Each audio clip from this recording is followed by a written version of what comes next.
Assalamualaikum warahmatullahi wabarakatuh. Waalaikumsalam. Waalaikumsalam warahmatullahi wabarakatuh. Alhamdulillah, wassalatu wassalamu ala nabiyyina Muhammadi Rasulillah. Asyhadu an la ilaha illallah wahdahu la syarikalah wa asyhadu anna Muhammadan abduhu wa rasuluh, amma ba'd. Saudara-saudara sekalian, mari kita senantiasa memanjatkan puji syukur kepada Allah Subhanahu wa taala karena kita masih diberikan nikmat yang sangat banyak.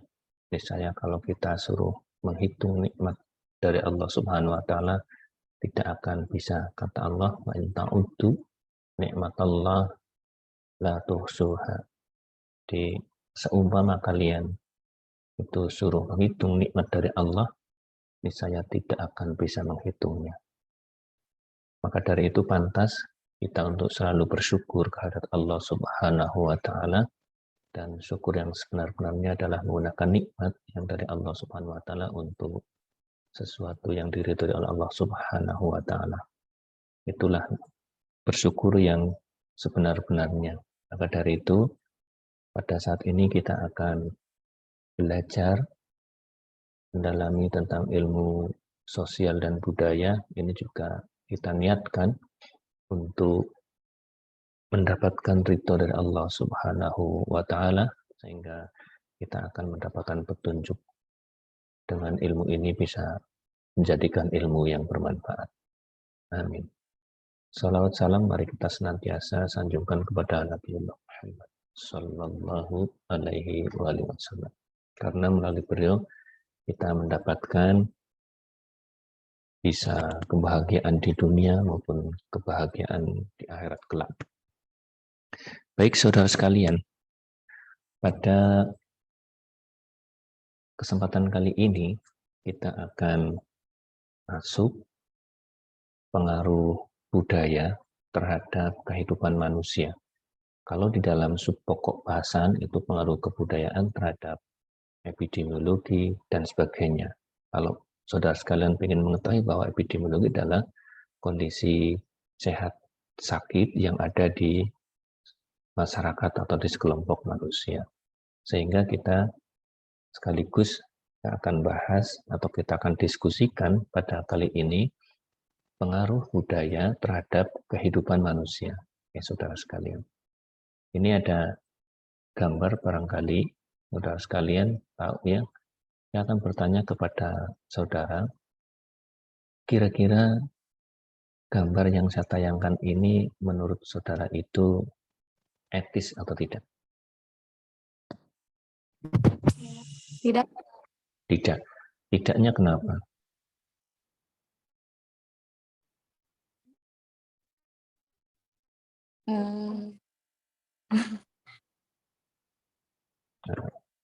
Menyimpang. Kenapa? Nah, sekarang kita bicara etis dan tidak, itu kita harus ada batasannya ya. Batasannya yang namanya etis itu adalah ada aturan. Aturan, salah satu aturan itu adalah merupakan bagian dari sosial budaya yang ada. Nah, saudara akan melihat, kira-kira anak ini, anak umur atau orang ini umur berapa tahun? Oke, kalau saya lihat, ini kira-kira itu umurnya kan balita. Balita secara hukum, baik itu hukum di masyarakat maupun hukum di agama secara spiritual, itu belum dikenakan hukum etis secara sempurna. Maksudnya, apabila ia melakukan sesuatu yang ternyata melanggar etik, itu masih sangat dimaklumi. Karena apa? Karena pada saat anak-anak seperti ini itu belum terkenai hukum. Bahkan anak seperti ini kalau melanggar norma misalnya mengambil sesuatu orang lain itu pun itu tidak ada hukumannya, paling ada pembinaan dari petugas atau orang tua.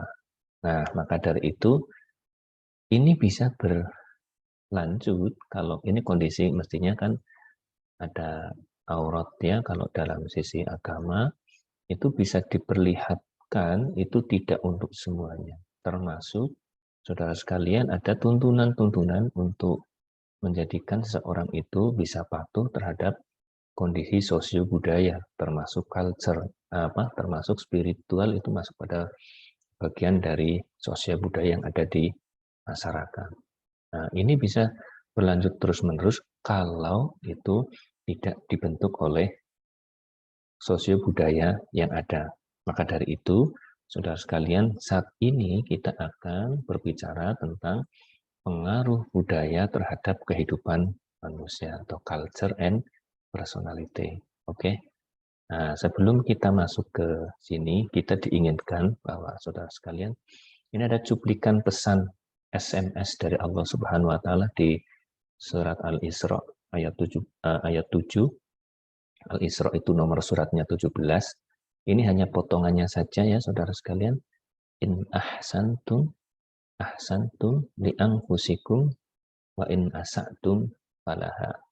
Ini saudara sekalian, ini salah satu bahwa ternyata ini merupakan guidance kita bahwa orang yang berusaha nanti berbuat baik, itu kebaikan itu akan kembali kepada dirinya. Tapi kalau orang itu berbuat kejahatan, sesungguhnya kejahatan itu juga akan kembali kepada dirinya, ya, diri sendiri.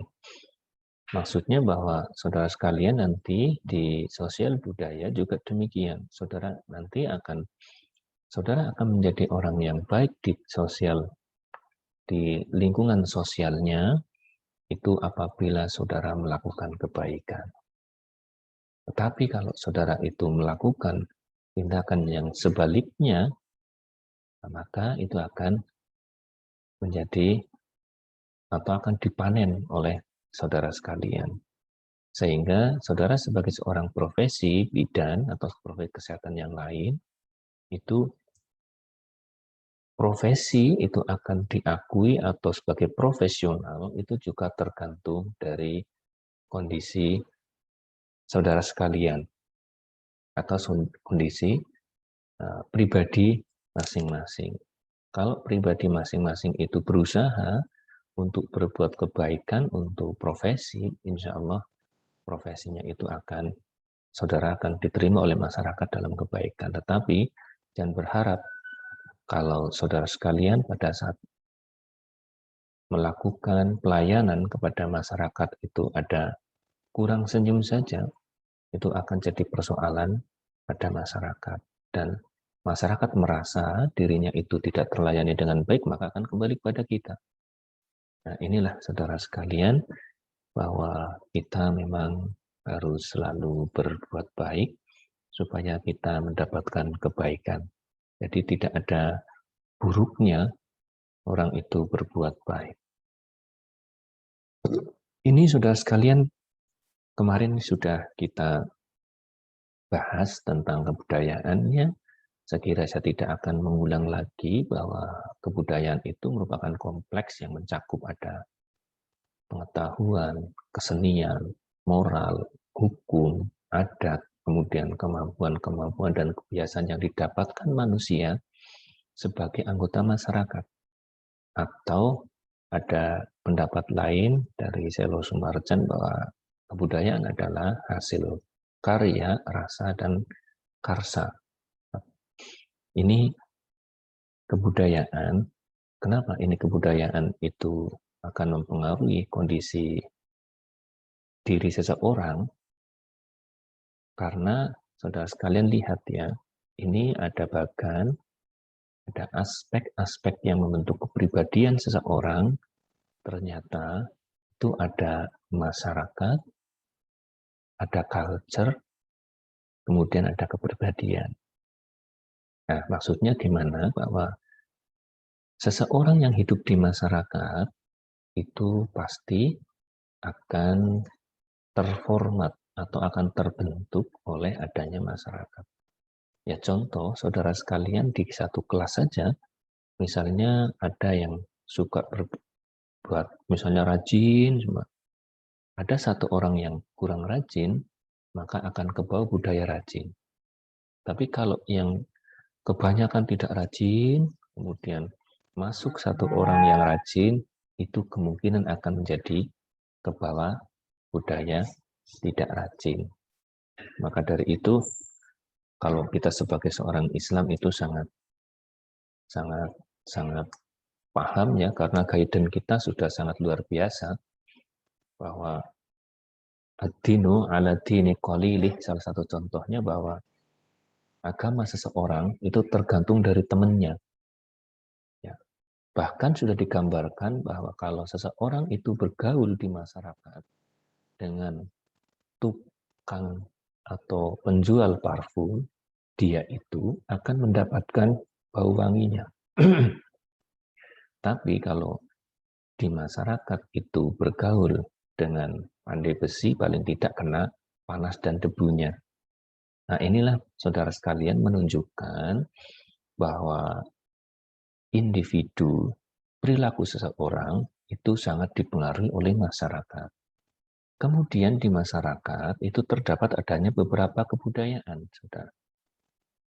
Sehingga kebudayaan itu yang tadi mengatur kehidupan manusia, itu yang juga akan mempengaruhi kepribadian individu seseorang.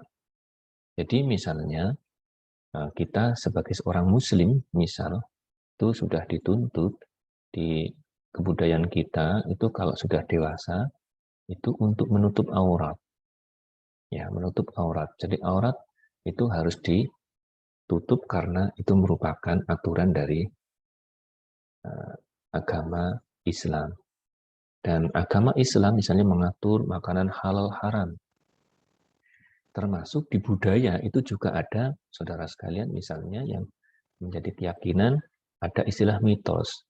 Tidak boleh makan ini, tidak boleh makan itu dengan kondisi tertentu.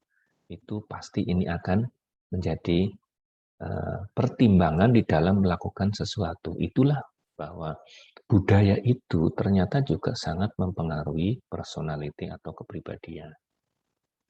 Sehingga nanti orang akan berbuat atau tidak berbuat itu juga akan tergantung dari latar belakang masyarakatnya dan dia budaya yang dianut. Ini saudara sekalian, sehingga individu dan perilakunya sekali lagi itu sangat dipengaruhi oleh masyarakat dan culture. Oke, saudara sekalian, kita lanjut. Apa sebetulnya tadi kepribadian atau personality? Personality itu merupakan himpunan sikap yang dimiliki oleh seorang sebagai latar belakang terhadap perilakunya. Atau menurut Alport sebagai organisasi dinamis dari sistem psikofisik seseorang yang menentukan dalam penyesuaian dengan lingkungan spesifik. Nah, saudara sekalian, inilah bahwa seseorang itu akan melakukan sesuatu dan tidak melakukan sesuatu, itu tergantung dari latar belakang kepribadiannya atau latar belakang tadi yang sudah dibentuk di masyarakat maupun dari budayanya. Jadi misalnya, saudara sekalian, nanti ada yang ditanya oleh di kelas, itu tidak serta-merta menjawab, itu kenapa dia tidak menjawab? Itu bukan berarti kadang-kadang dia tidak bisa, tetapi karena bisa saja dia takut untuk disalahkan. Atau yang lain, atau memang ada latar belakang yang lain dari sisi personality. Oke, ini kita bahas satu persatu untuk kepribadian yang dari Alport ya, saudara sekalian. Ini ada kepribadian dipengaruhi oleh faktor biologis, psikologis, sosiologis yang mendasari perilaku seseorang. Oke, kita lihat satu persatu. Ini faktor yang mempengaruhi terhadap kepribadian atau personality. Ini dari biologi, saudara sekalian. Pada saat nanti saudara itu ketemu di masyarakat misalnya, itu kenapa anaknya itu tidak diperiksakan atau tidak rutin untuk ke posyandu karena saudara itu misalnya menjadi petugas kesehatan di posyandu, itu bisa saja karena misalnya anaknya ada kecacatan, sehingga takut untuk dilihat orang. Termasuk misalnya, saudara saya mau tanya, adakah yang bisa menjawab pertanyaan saya? Dari sekian orang itu, ada yang tidak mau ngacung karena apa? Karena jarinya tidak lengkap, terutama jari telunjuknya. Nah, makanya dia tidak jadi ngomong. Atau pada saat itu dia sedang sakit. Itu adalah masuk pada kondisi biologis. Ini saudara sekalian. Yang juga akan membentuk adanya personality. Kemudian ada lingkungan sosial. Jadi sudah saya sampaikan, saudara sekalian, ya, lingkungan sosial. Contoh ini ada di lingkungan judi dan maksiat. Jadi orang di lingkungan judi atau maksiat, itu kalau dia kepribadiannya kuat, itu dia akan menjadi orang yang pemberani. Tapi kalau dia kepribadiannya lemah, itu akan menjadi orang penakut sekalian. Misalnya, di lingkungan itu sering melihat ada orang berkelahi, ada orang yang sering dibentak. Kalau dia kuat, itu akan malah jadi orang pemberani sekalian. Tapi kalau tidak, itu akan jadi orang penakut. Dikit-dikit lihat orang ada keramaian, takut. Dikit-dikit takut. Nah, ini saudara sekalian. Ini saudara nanti akan dilihat bahwa saudara melihat ada orang aktif di masyarakat itu bisa saja akibat karena ada kondisi di lingkungan yang mempengaruhi.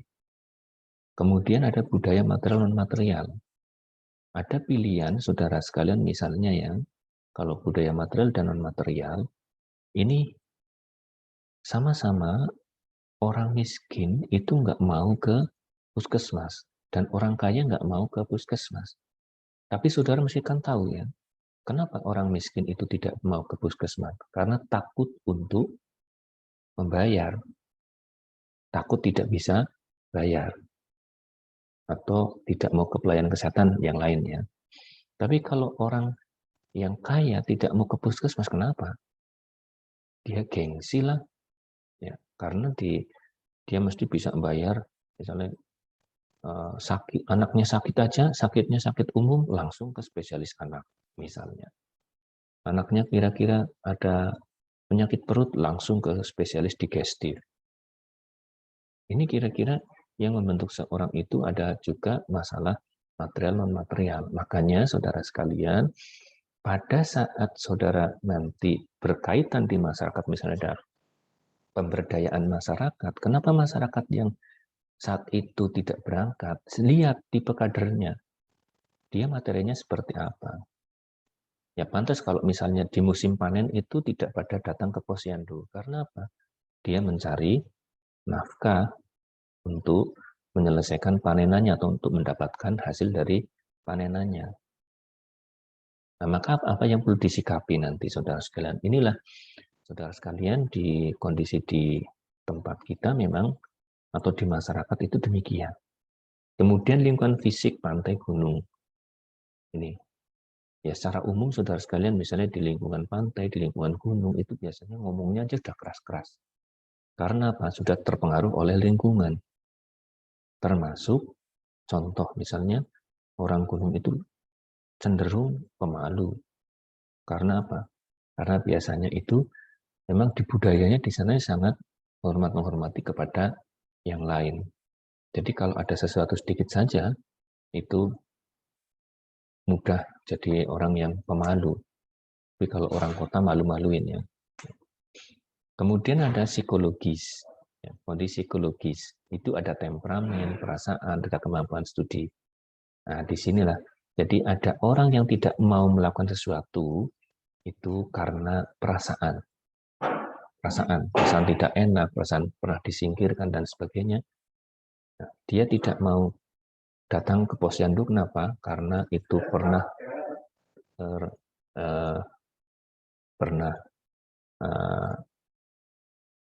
mendengar perkataan yang menyinggung perasaannya. Nah, itu kira-kira.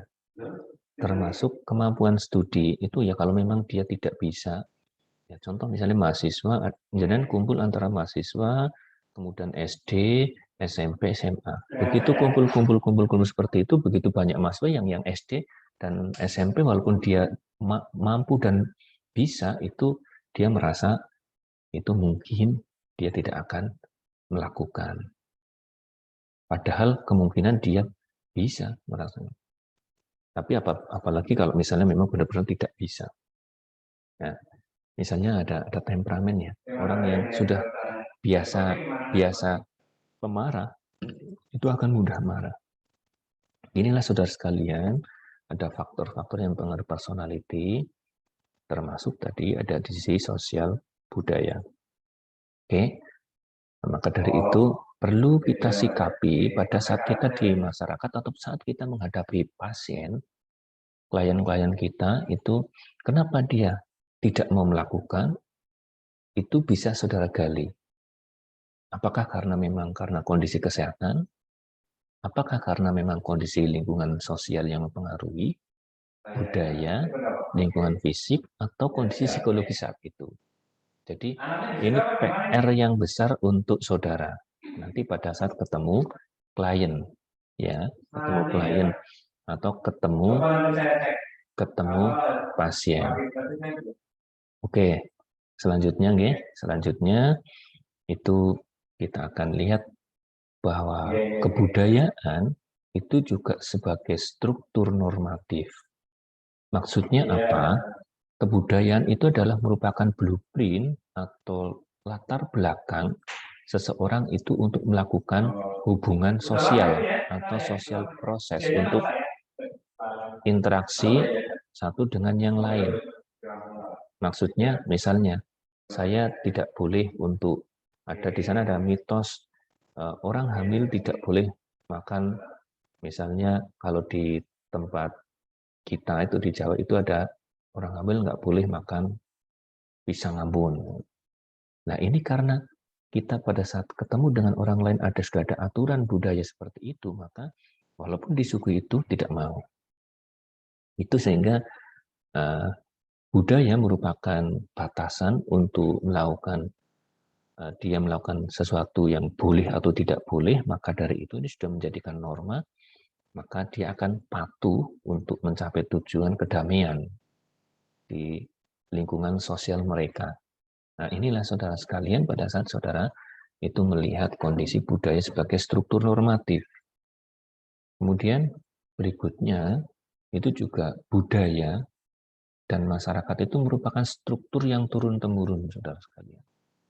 Jadi, ada pepatah ya, ada buah jatuh tidak jauh dari pohonnya.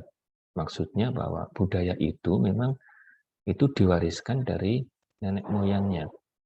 Sehingga kalau saudara itu akan merubah perilaku saat ini, itu harus melihat perilaku sebelumnya. Sebagai contoh, saudara sekalian, misalnya, saudara seorang bidan misalnya akan menyampaikan, ibu nanti setelah melahirkan, ibu harus makan yang bergizi ya. Nggak usah ada makanan pantangan ini dan itu. Yang penting makanannya bergizi. Nah, sampai di rumah itu ada ibu, ada nenek yang di sana udah disiapkan makanannya. Udah siapkan makanannya, misalnya adatnya di sana itu kalau orang yang habis melahirkan itu tidak boleh makan asin atau tidak boleh banyak garam, tidak boleh ada dengan minyak, jadi makannya serba direbus dan tidak ada rasa asinnya. Nah, itulah begitu sampai di rumah disampaikan anaknya itu ke rumah. Tadi dari petugas kesehatan menyampaikan begini, Ibu, itu tidak ada makanan pantangan dan boleh, yang penting makanannya bergizi. Nah, ibu dan neneknya mungkin biasa ya, tapi paling-paling mengatakan demikian. Apalagi kalau dia hidup di tempatnya, tidak di tempat sendiri, ya ikut mertua atau ikut siapa. Kamu ingin cepat sembuh nggak? Kalau tidak, berarti jangan makan terserah kamu, tetapi jangan di rumah ini. Tapi kalau pingin cepat sembuh, ini makanannya sudah ibu dan nenek siapi. Nah, itu kira-kira. Makanya bisa saja saat ini, pada saat saudara menyampaikan kepada pasien itu, misalnya kayak tadi contohnya adalah ibu supaya untuk makan makanan yang bergizi, tinggi kalori, tinggi protein misalnya, itu diiyani, tetapi bisa saja sampai di rumah karena ada pengaruh budaya yang demikian, itu jadi tidak bisa dilakukan dengan baik. Ini saudara sekalian bahwa merubah perilaku saat ini itu memang sangat sulit karena apa? Karena itu sudah merupakan cetakan atau cerminan dari budaya yang sebelumnya, apalagi perilaku yang sudah merupakan kebiasaan, misalnya buang sampah sembarangan, kemudian BAB tidak di tempat yang semestinya. Nah, itu sudah menjadi hal yang kalau kebiasaan itu akan sulit, saudara sekalian, apalagi sudah menjadi keyakinan. Oke, ini kebudayaan yang merupakan sistem turun-temurun dari waktu ke waktu. Oke, saudara sekalian. Berikutnya, kebudayaan yang mempengaruhi kepribadian, ini contohnya, ini.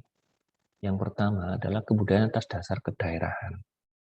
Saya kira ini saudara sangat paham ya, nanti ada makanan khas daerah, kemudian ada cita rasa, kemudian ada perilaku-perilaku tertentu di daerah masing-masing. Ini ada budaya atas dasar daerah. Seperti tadi ya, misalnya di daerah berkaitan dengan perbedaan cara hidup kota dan desa, itu kalau di kota itu cenderung orang itu sangat rasional, di desa itu orang cenderung tradisional dan kebanyakan masih pemalu. Kalau di kota itu sangat pemberani. Oke, makanya ini di kota juga budayanya adalah budaya resmi. Kalau di desa budaya kekeluargaan. Makanya kalau saudara itu pada saat memberikan informasi di kota begitu disampaikan, Ibu Kadir besok berangkat ya, tolong ini disampaikan ke yang lain. Berarti tanyanya apa? Suratnya mana? Tapi kalau yang ada di desa, itu cukup Ibu tolong nanti disampaikan ke teman-temannya, itu besok ada pertemuan di Posyandu ya. Bisa untuk komunikasi berantai. Ya karena memang di desa itu penuh kekeluargaan, termasuk kebudayaan kelas sosial. Tadi sudah sedikit saya contohkan, sama misalnya ada orang tidak mau ke puskesmas karena dia miskin dan orang itu kaya, dia nggak mau ke puskesmas dia karena miskin, itu karena takut pembiayaan. Tapi kalau orang kaya tidak mau ke puskesmas karena dia gengsi lah, masa ke puskesmas. Atau saudara sekalian, nanti perlu juga disikapi bagaimana. Misalnya untuk kelas sosial yang seperti ini, untuk yang masyarakat miskin, bagaimana dia itu bisa memanfaatkan pelayanan kesehatan. Tapi kalau yang orang kaya, bagaimana bisa memilih pelayanan kesehatan yang tepat. Kemudian kebudayaan atas dasar keagamaan. Saya kira saudara juga sangat paham bahwa agama juga menuntun perilaku seorang, sehingga agama akan mengatur kondisi kegiatan atau perilaku sehari-hari, termasuk pelayanan kesehatan. Saudara lihat ya, ada agama tertentu yang atau agama Islam contohnya tidak boleh itu menontonkan aurat, tidak boleh menyentuh antara laki-laki dan perempuan yang bukan mahramnya. Ya kalau demikian itu kan sudah ada, kalau misalnya saudara sebagai seorang petugas kesehatan kemudian merawat orang-orang yang dengan keyakinan demikian, itu akan saudara harus menyesuaikan. Termasuk agama itu juga mempola perilaku tertentu. Ya, contohnya Islam itu kalau berkaitan dengan makanannya, makanlah yang baik dan yang thayyib, dan jangan makan makanan yang haram. Nah, mestinya itu sudah menjadi dasar yang baik. Dan ingat saudara sekalian, orang yang dengan keimanan yang bagus itu akan lebih mudah menerima kondisi takdir dari Allah Tuhan semesta alam, maka kemungkinan untuk dirawat itu akan lebih mudah. Kemudian kebudayaan atas dasar profesi saudara sekalian. Ya, profesi itu membentuk suatu perilaku tertentu. Ya, contoh misalnya saudara yang anaknya bapak dan ibunya guru gitu misalnya. Itu identiknya bapak dan ibunya guru itu adalah rajin belajar. Makanya kalau anaknya guru itu kalau ternyata dia pandai itu tidak ada penghargaannya. Biasa, pantaslah kalau anaknya Pak Guru itu pinter. Tapi kalau anaknya nggak pinter, oh mesti dicaci. Anaknya Pak Guru kok bodoh kayak gitu. Termasuk misalnya profesi kesehatan demikian. Profesi kesehatan itu identik dengan perilaku hidup bersih dan sehat. Sehingga kalau ada anaknya yang sakit-sakitan, itu mesti akan dicerca. Anaknya Bu Bidan kok sakit-sakitan ya. Ya padahal bidan itu kan manusia kan ya. Nah, gitu. Apalagi kalau anaknya Bu Bidan jadi juara balita sehat. Kan nggak ada penghargaannya sama sekali di masyarakat. Maksudnya itu di masyarakat nggak ada apresiasinya. Lah ya pantas loh anaknya Bu Bidan ya jadi juara. Nah kan gitu karena itu sudah identik dengan perilaku hidup bersih dan sehat. Oke saudara sekalian, kemudian nanti kebudayaan itu akan berubah, kita juga akan bisa merubah kebudayaan. Kalau kebudayaan itu yang tidak sesuai dengan kondisi kesehatan, maka silahkan saudara lakukan perubahan. Yaitu bisa dengan akulturasi, di mana suatu proses kelompok manusia menerima unsur kebudayaan asing tanpa menghilangkan kepribadian. Jadi saudara itu bisa masuk dengan kebudayaan yang ada di masyarakat atau perilaku-perilaku hidup yang kurang sehat, kemudian saudara rubah menjadi perilaku hidup yang sehat. Ini saudara sekalian. Tapi ada masalahnya saudara sekalian. Di akulturasi seringnya, kalau unsur kebudayaan yang mudah menerima itu akan mudah. Tapi kalau kebudayaan asing yang sulit diterima itu juga akan susah. Misalnya ya, saya katakan tadi, kebudayaan sudah menjadi tata nilai atau kebudayaan sudah menjadi kebiasaan, itu akan susah dirubah. Kemudian yang berikutnya ada individu yang cepat menerima perubahan. Dan jangan sampai saudara sekalian, kalau saudara akan melakukan perubahan, jangan menimbulkan ketegangan. Maksudnya mencaci budaya yang ada, Bu ini seperti itu kan tidak baik. Sebaiknya begini. Nah, itu kata-kata yang kadang-kadang menjadikan ketegangan. Misalnya begini, ada kasus, misalnya saudara akan membuat topik diskusi di masyarakat itu bahaya pertolongan persalinan di dukun. Misalnya. Nah, itu kan akan jadi stigma bahwa dukun itu tidak baik. Maksudnya dukun melahirkan ya. Padahal sekarang sudah ada pelatihan dukun melahirkan anak, tapi memang ini untuk pendampingan. Nah, makanya gini, kalau saudara akan mengarahkan ke situ, itu kan jangan dari hal yang negatif, tapi dari hal yang positif. Nah, misalnya baiknya melahirkan di petugas kesehatan. Nah, kan tidak menilai yang lain menjadi negatif misalnya. Nah, makanya nanti kalau saudara akan melakukan pendekatan kepada masyarakat, sekali lagi saya ingatkan jangan dengan kondisi yang bersimpangan dengan kata-kata yang kurang enak. Ini saudara sekalian yang bisa saya sampaikan pada pertemuan kali ini. Silakan bagi rekan-rekan semua yang ingin klarifikasi, bisa klarifikasi. Sementara saya tutup ya, dan mari kita untuk berdiskusi.